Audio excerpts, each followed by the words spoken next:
Assalamualaikum warahmatullahi wabarakatuh. Waalaikumsalam warahmatullahi wabarakatuh. Kami dari kelompok 10 mata kuliah Pendidikan Agama Islam dengan dosen pengampu Bapak Muhammad Ridwan Effendi. Saya dan teman-teman saya ingin menjelaskan tentang konsep Islam tentang pembinaan dalam keluarga. Kami beranggotakan 4, ada Panji Dwi Handoko, Fidin Feryandi Gunawan, saya sendiri Panggil Pendaka, dan juga Muhammad Iqbal. Oke, ke slide pertama. Adalah satuan kerabat yang mendasar terdiri dari suami istri dan anak-anak. Keluarga dalam pandangan Islam memiliki nilai yang tidak kecil, bahkan Islam menaruh perhatian besar terhadap kehidupan keluarga dengan meletakkan kaidah-kaidah yang arif guna memelihara kehidupan keluarga dari ketidakharmonisan dan kehancuran. Tidak dapat dipungkiri bahwa keluarga adalah batu pertama untuk membangun istana masyarakat muslim dan merupakan madrasah iman yang diharapkan dapat mencetak generasi-generasi muslim. Oke, next. Ya, konsep keluarga menurut Islam. Konsep keluarga menurut Islam secara substansial tidak begitu berbeda dengan bentuk konsep keluarga sakinah yang ada pada hukum Islam, yaitu membentuk rumah tangga yang bernafaskan Islam, yang mawadah warahmah, yang artinya yaitu cinta dan sayang. Seperti itu. Oke, next. Nah, di sini ada kewajiban-kewajiban dan peran suami dalam keluarga, yaitu yang pertama ada kebutuhan yang berhubungan dengan jasadiah, yang kedua ada kebutuhan yang berhubungan dengan ruhiyah, yang ketiga ada kebutuhan yang berhubungan dengan akliyah. Nah, di sini yang kebutuhan yang berhubungan dengan jasadiah itu identik dengan kebutuhan lahiriah, antara lain seperti kayak kebutuhan sandang, kebutuhan pangan, kebutuhan tempat tinggal, dan kebutuhan yang sifatnya sosial seperti kebutuhan interaksi dengan sesamanya gitu. Nah, yang kedua ada kebutuhan yang berhubungan dengan ruhiyah, yaitu kebutuhan yang berhubungan dengan ruhiyah kayak seperti kebutuhan beragama, kebutuhan akidah, atau kebutuhan tauhid. Yang ketiga ada kebutuhan yang berhubungan dengan akliyah, yaitu kebutuhan yang bersifat kayak kebutuhan akan kependidikan gitu. Next.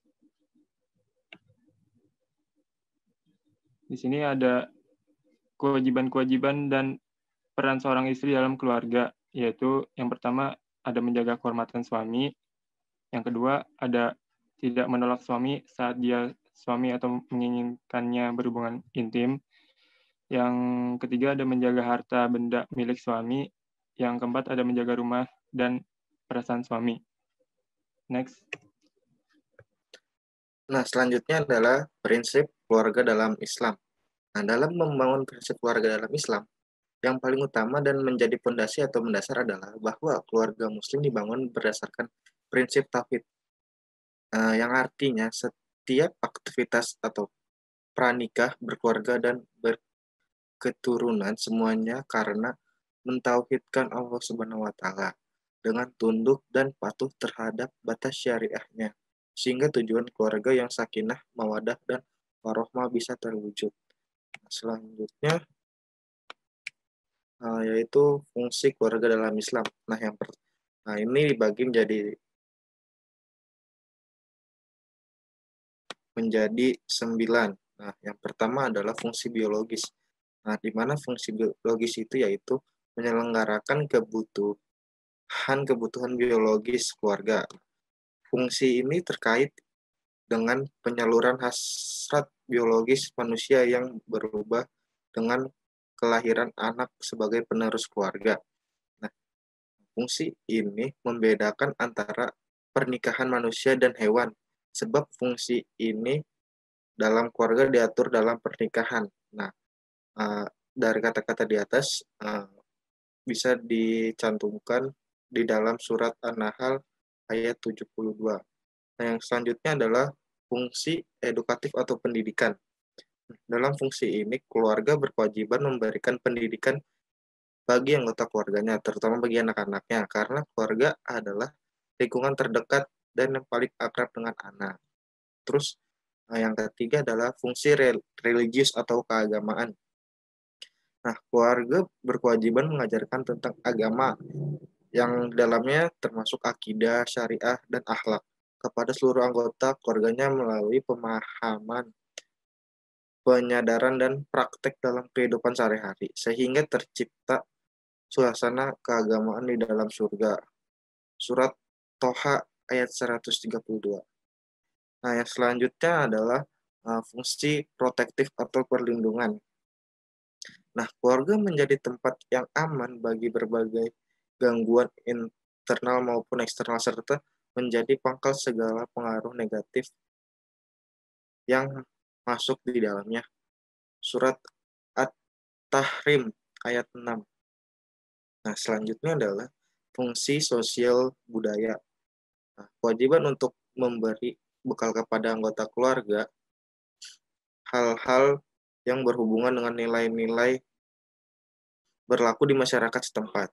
Nah, keluarga dalam fungsi ini berperan sebagai katalisator budaya serta filter ini nilai yang masuk ke dalam kehidupannya. Surat An-Nisa ayat 36. Nah, selanjutnya adalah fungsi ekonomi, di mana keluarga merupakan kesatuan ekonomis di mana keluarga memiliki aktivitas mencari nafkah, pembinaan usaha, perencanaan anggaran, pengelolaan, dan cara memanfaatkan sumber-sumber penghasilan dengan baik.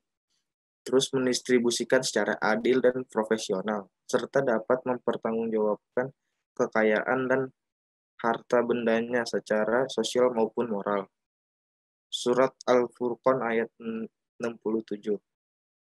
Nah, selanjutnya adalah fungsi ekonomi. Nah, dengan adanya keluarga, fungsi status keluarga menunjukkan dengan adanya keluarga maka kedudukan seorang dalam suatu keluarga menjadi jelas. Surat An-Nisa ayat 34. Nah, terus yang selanjutnya adalah fungsi status keluarga atau menunjuk status. Nah, dengan adanya keluarga maka kedudukan seorang dalam suatu keluarga menjadi jelas. Surat An-Nisa ayat 34.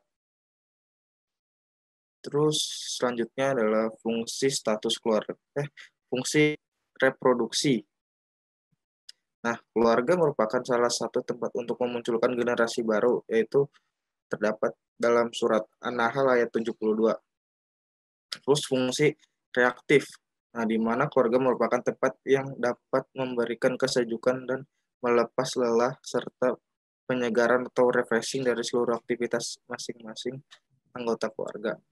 Fungsi ini dapat mewujudkan suasana keluarga yang menjadi menyenangkan, saling menghargai, menghormati, menghibur masing-masing anggota keluarga, sehingga tercipta hubungan damai yang kasih sayang dan setiap anggota merasakan bahwa rumah adalah surganya. Terdapat di dalam surat Ar-Rum ayat 21. Oke, selanjutnya. Di sini ada tujuan membina keluarga menurut Islam.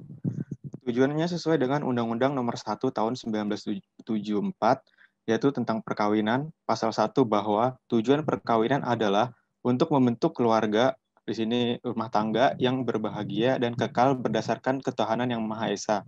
Kemudian membentuk keluarga bahagia itu dalam penjelasannya berkaitan erat dengan keturunan, kemudian pemeliharaan dan pendidikan, yang menjadi hak dan kewajiban kedua orang tua.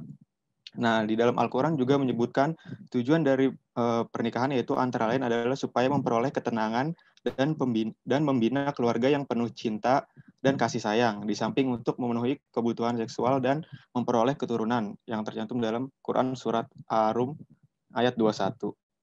Bisa di next.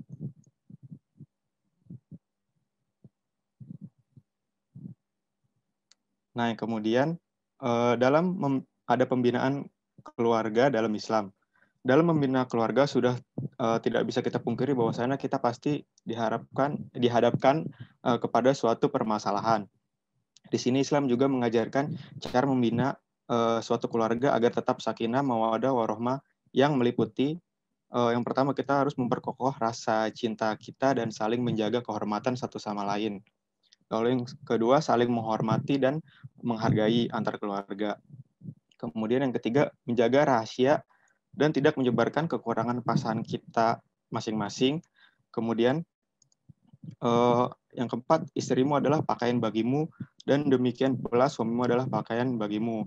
Yang di sini yang dimaksud dalam sini ya, kita nggak boleh saling mengumbar kekurangan dari masing-masing pasangan gitu loh. Karena menjelekkan pasangan kita sama dengan mengotori pakaian kita sendiri. Jadi yang dimaksud seperti itu. Lalu yang selanjutnya kita harus bekerja sama atau ta'awun antara suami dan istri. Lalu yang selanjutnya memfungsikan keluarga kita dengan optimal guna membentuk manusia paripurna yang mutakin. Mungkin seperti itu. Oke, mungkin itu saja yang bisa kelompok 10 sampaikan. Semoga bisa menambah wawasan kalian. Kurang lebihnya mohon maaf. Wassalamualaikum warahmatullahi wabarakatuh.